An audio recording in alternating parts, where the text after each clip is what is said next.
Definitely, as it's been for a while, it's the best and worst of times, really.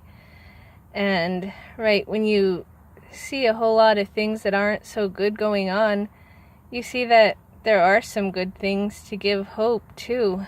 And right now, President Trump is currently giving a speech about ICE towards the officers and basically giving encouragement and support since they haven't gotten a whole lot lately, and basically saying that the administration will always have their back.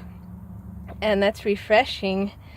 And he's encouraging them to continue getting the illegal aliens out and wanting to have more border security and pass Kate's Law, and giving examples of how all the time, I mean daily, these illegal aliens really hurt people pretty bad in here, and we shouldn't have to jail them or anything after that. They should get sent back permanently instead of just living on the taxpayers' money. It's expensive to house people in prison, and it really doesn't make a lot of sense. There's criminals already here, so we don't need other people's criminals. And it's always encouraging because it kind of shows that he doesn't let a lot of stuff get to him, obviously. And he's got so much to do that sometimes for a while he's not even aware of everything that's going on. Just like when that caravan was sent here, after a few days he'd caught on to it, and then he got right on it. And so he's so busy. As I had said before, I think a lot of people count on him just not seeing it. But nothing in the end gets passed. And so it's refreshing at this time to see somebody supporting the nationalism of this country and supporting the officers and the security and border patrol and everyone doing their job. You just wouldn't see a speech like that in Western Europe or Canada or Australia even these days, sadly. This is on par with Eastern Europe and how basically all of the West used to be just a short time ago. And the political correctness really took over, as I said, and the U.S. is about half and half when it comes to that, but it shows that a lot of people don't want any of that, and they want this, the fact that we still can have a strong, bold leader like this. And there were other people there, too, at this speech that he recognized there, too, and Vice President Pence and such. And I just wouldn't imagine any kind of time taken for that. Say in Germany, even, I guess I'm not sure how those elections work, but they seem to have them quite often, and Merkel isn't very popular, but somehow stays in there. And I noticed every once in a while she does this sort of slight pushback, meaning that they'll slightly slow down the speed that all these refugee men come in at, but then that's about it. I can't imagine anything like this even during election time, even knowing that the people there are sick of that, of losing their country, basically. That's what it is. And he was right to go over there and shake things up and say, if you don't stop this soon, you'll lose this culture in this country forever, because it's basically being taken over by people that don't care at best and want to destroy it at worst. And that's just the way it is, but they're so politically correct they don't want to say that. A lot of the regular people see it. They write about it a lot online. That's why they want to censor people so bad. But the leaders just look the other way, and some encourage it. It's a real, it's a scheme, and that's something that he's stopping from happening here. It just shows the difference, whereas it used to not be all that different, even with just Canada in here. And the thing is now, with Canada being this refugee capital of North America, that now Muslims, they're coming over the northern border, some too. And they're getting bigger in numbers up there. That's why you hear about attacks. They try to cover them up, but like that one big attack that they tried to cover up a couple weeks ago, and it was by someone, of course, they knew that the refugee or migrant, whatever he was, they knew that he was dangerous and didn't do anything about it. And then now they want to pass some kind of gun control over it throughout their whole country. And that's a big country too. It's real spread out, like rectangular.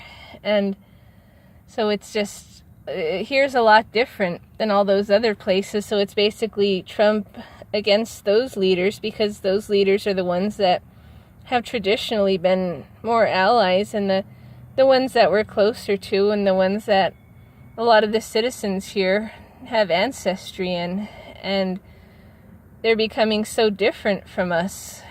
And half the people here would prefer it that other way, more that socialism and basically more control.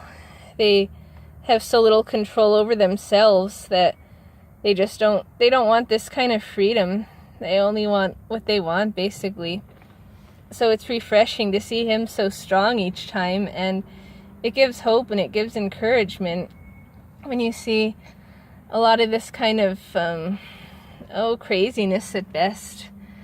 And you see a lot of people here trying to be so politically correct too, and so it's discouraging, and all this censorship too. He said something about that this weekend, and that's something he's really got to do something about, because more and more people, even just today, got censored, got taken off permanently from Twitter and the other social media stands. And there's Patreon, which is kind of like YouTube, and some people, they monetize their videos and they've gotten demonetized from there. They've had thousands of followers and got taken off just for having the wrong view. And that's spreading fast, so he's got to do something about that to make that like a utility company where you just have to let everybody on. You can't just take people off for wrongthink. And as I was saying, that's the only way the communists win. That is communism. If you don't think the thoughts that they like, they'll get you, and they'll put you in the timeout until you learn. If you don't learn, you'll always be in there. And they'll try to make your life so miserable that you'll just comply. And enough people have to not do that, and so that's why it's pretty urgent that he has to do something about that, to let the people that have gotten banned have their platform back and realize we have freedom here, even though half the country doesn't want us to. And they're excited that the people they don't agree with got banned because they know they can't beat them any other way. But we have the freedom to choose what we want to listen to. All these social media platforms have a block button so that people can't contact you or see you if you're that afraid of them. They could have blocked InfoWars and all these other people. They could even block Trump, even though he can't block them, which is absurd. But people can block him and never have to see him. But instead, they just complain they want people off, even though they're not forced to ever see or interact with them. And so it's got to be where everybody can have a voice, everyone can have a platform, and we realize that people aren't stupid, that people can choose what they want to hear, people can choose what they want to believe, people can research it themselves, people can do their own thing, and they do. And whether it's right or wrong, it's better than having someone tell you what to believe. And that's what they want. They want this groupthink, and that's what it's becoming on the social media platforms, because they're the only ones that are still there, that still have their say. And all these verified people. I mean, they talk about this Me Too movement a lot, but there were some that were the first to accuse all these other people and try to bring down Trump with that Me Too movement, which was the main purpose of it to begin with. It started off with these minor people, and it wasn't going to stop there. It was going to escalate up to him, and somewhere along the way it got derailed some, and I think it was partly because of these, like just today, one of these females that was a major key player in it, it came out, it was like a pedophile, and I guess she used to work with this underage minor acting, and she paid him off. She paid him off $350,000 to keep quiet. And it also happened to set one of the other ones a few months ago, and it got out of hand. So I think it got out of hand before they could try to bring it up to get him with it. And the funny thing is, a couple months ago at one of the rallies, he was making fun of it when he was saying that Elizabeth Warren should take one of those ancestry tests so she can prove that she's Native, since she's obviously not, and she hasn't wanted to do that. So he said that during any kind of debate that he'd throw one of those DNA kits, ancestry kits, at her. But he said, since this is the Me Too generation, we'd have to throw it at her very gently. And hey, that movement, it's so easy to mock, and it's good that he's doing it. He didn't let it get to him at all.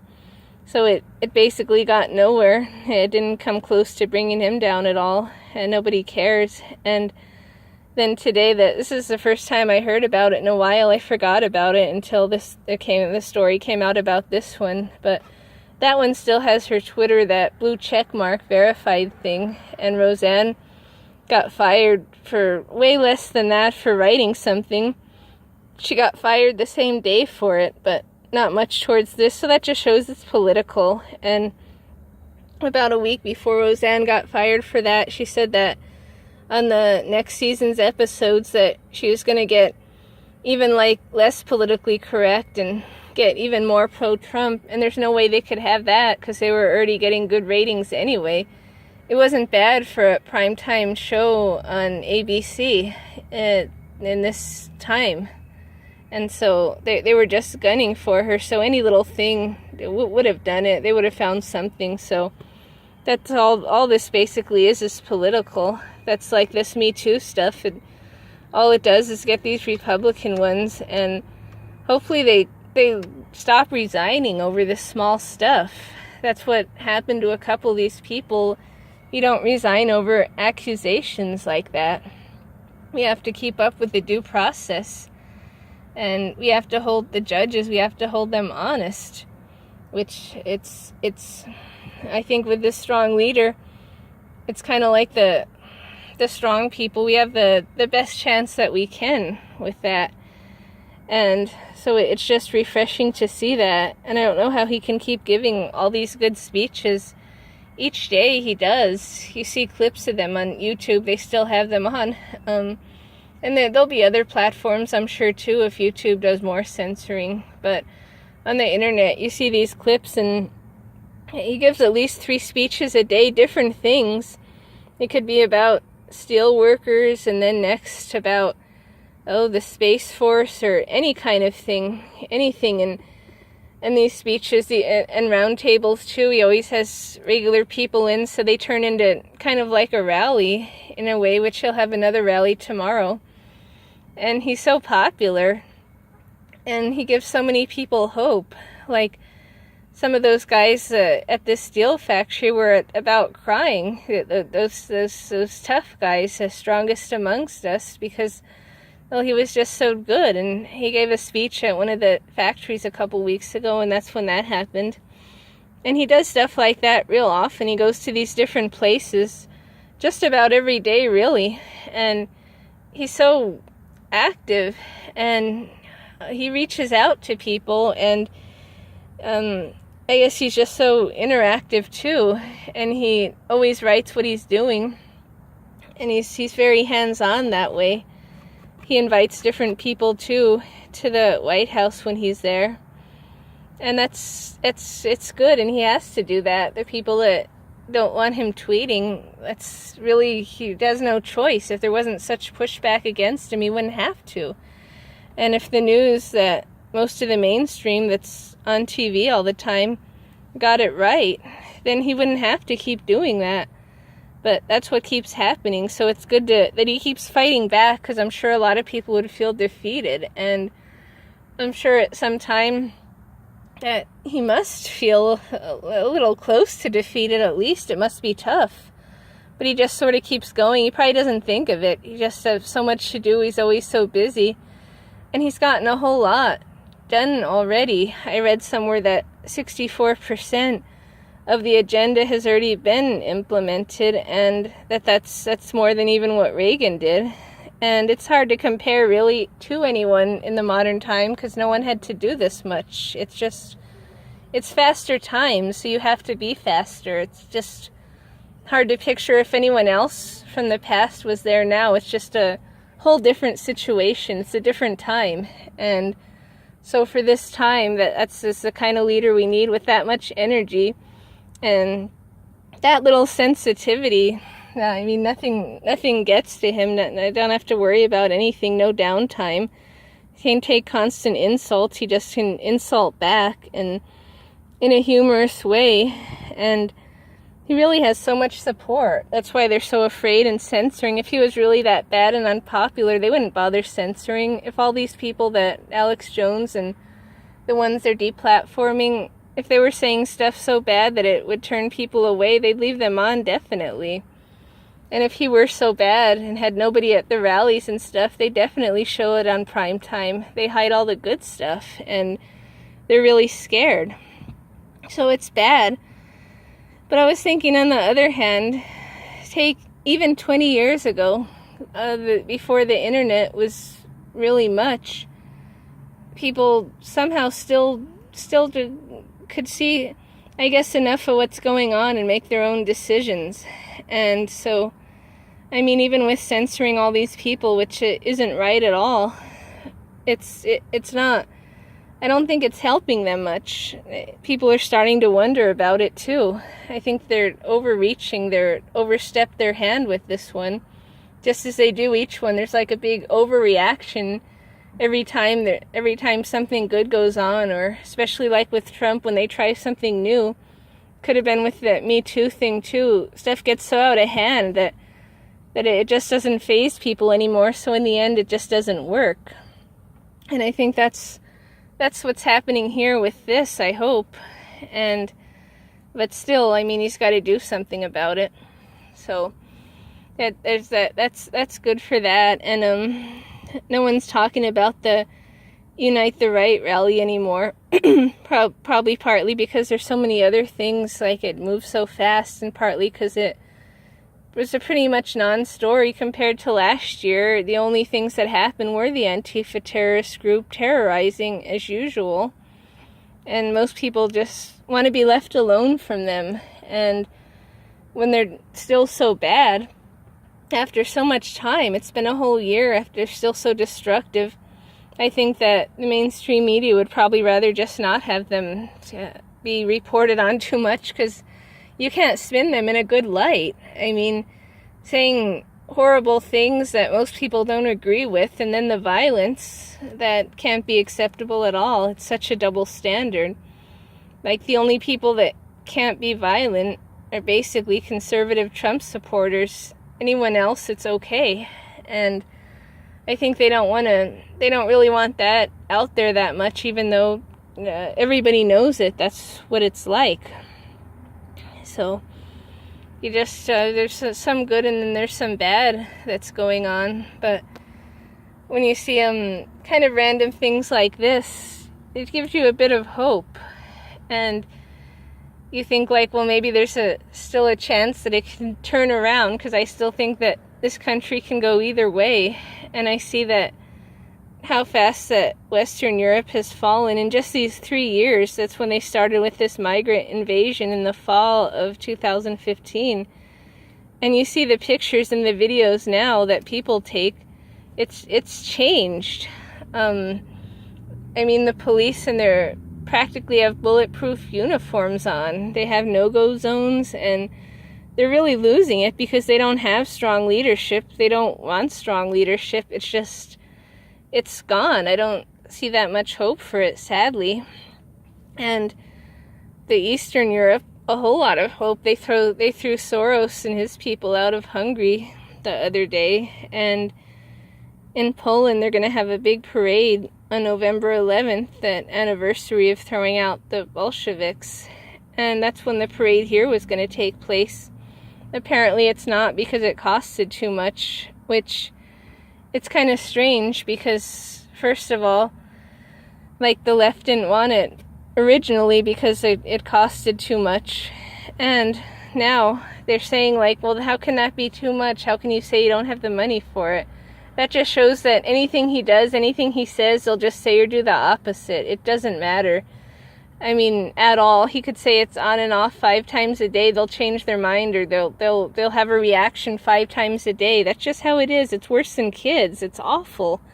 It's just so reflexive, and it's just so reactionary and emotional. It's tiring. But the people that quoted him, apparently, I think they quoted it a bit high, because I think it could have been done for less. And so it's a shame to not do it at all, instead of to relook into it, have it a different way or something. But so instead, I guess he's going to another parade on that day, the same one in France that he got the idea for this one from, and hopes to have a different one on a different day. And there's already some here, I guess, since that's Veterans Day on November 11th, so there are. But then to at another time have one of those main ones. But as I was saying, he's got so much to do, so he probably just let this one go. And whoever quoted it, and apparently Mattis said whoever quoted it has to have been way off, because it shouldn't have costed that much. I think they just did it because they wanted him to pull out of it, and then they wanted to try to make him look bad for it, and they wanted us to be disappointed. And because it's sort of like the space program, it's a morale booster, and they kind of want our spirits down, and that would have been a good way to show off strength. And so that's why hopefully it'll happen again in the future, just like the space program. I'll link to a speech about that too. It's neat. I mean, to just renew the exploration that we used to do, just strive for something, to have this first world civilization, just really go for something that's just larger than life, and something all to look forward to, and something that really shouldn't be political. And who would have thought about that? Most people just are used to the space program not being a way of life, because it's just, there hasn't been much going on with it for so long. And so now to do some manned missions again, that would be great. That would be something everyone can watch. Kind of like a total eclipse, that something that it's hard to find something wrong with, even though someone will, just like some people did. And even with the eclipse, that's even more absurd. But little things like that, to try to like bring back the American wonder, and to bring back that kind of fascination to, space, to just bring back that feeling how it must have been whenever we first went to the moon first, and first explored and had all those missions, and some failures, some worked out well. But just to be able to do that again, instead of having all these social issues constantly, that's not really what a good, healthy civilization does. And what they do is strive for something more. What they do is show their strength. What they do is not be afraid to say how great they are. And that's what you see when you see him. It's such a strong, bold leader. And that's what a whole lot of us here want. And so it's good to see that's a little bit of what we're getting, and hopefully we'll get more of that.